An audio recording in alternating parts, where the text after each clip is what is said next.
வாழ்க வையகம், வாழ்க வளமுடன், வளர்க வேதாத்திரியம். மகிழ்வித்து மகிழ்வோம்.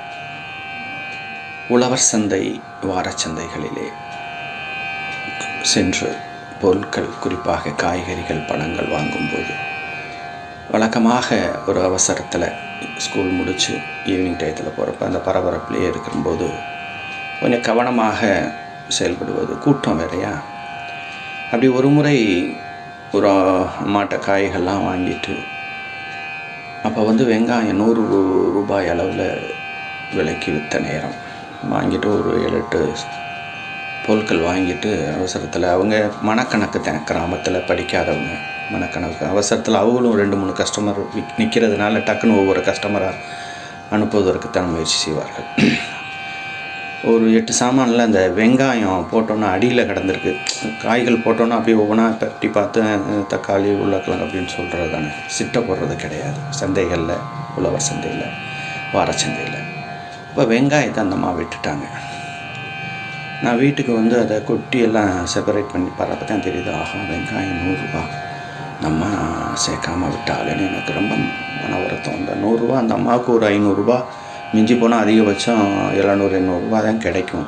அதில் ஒரு 100 ரூபா அவங்களுக்கு லாபம் இல்லை, முதலில் போச்சு அப்படின்ற வருத்தம் அடைஞ்சேன். குருவே இறைவா, அடுத்த வாரம் அந்த வார சந்தையில் அதே இடத்துல அந்த அம்மா கடை போட்டுருக்கணும். அடுத்த வார சந்தைக்கு நம்ம தேடி போய் அந்த அம்மாட்ட அந்த 100 ரூபாயை கொடுத்துடணும்.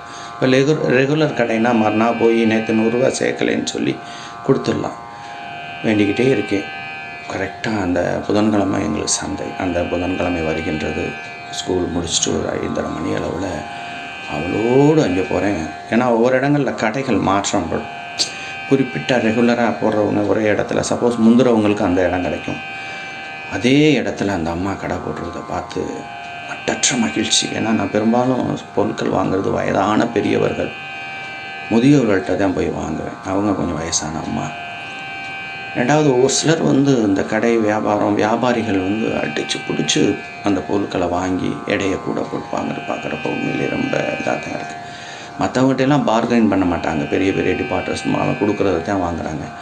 இந்த சாலையோர வியாபாரிகள்கிட்ட தான் எல்லாருமே பார்கெயின் பண்ணுவாங்க. நான் ஏற்கனவே சொல்லியிருக்கிறேன், மனவளக்கலைக்கு வந்த பிறகு அதை பார்கெயினை நான் குறைச்சிட்டேன். அப்போ அந்த அம்மாவை பார்த்து, அம்மா போன வாரம் வர்றப்ப உங்கள்கிட்ட வெங்காயத்திற்கு காசு கொடுக்காமல் போயிட்டோமா? ஐயா அப்படியேங்களையா, நானும் கவனிக்காமல் விட்டேன் அப்படின்ட்டு அந்த அம்மாவுக்கு அந்த 100 ரூபாயை கொடுத்தப்ப ஒரு பலாயிரம் கிடைச்ச மாதிரி ஒரு மகிழ்ச்சி. உண்மையிலே அந்த அம்மாவுக்கு ஏற்பட்ட மகிழ்ச்சியை விட எனக்கு ஏற்பட்ட மகிழ்ச்சி சொல்லி இயலாது. வாழ்க வளமுடன், மகிழ்வித்து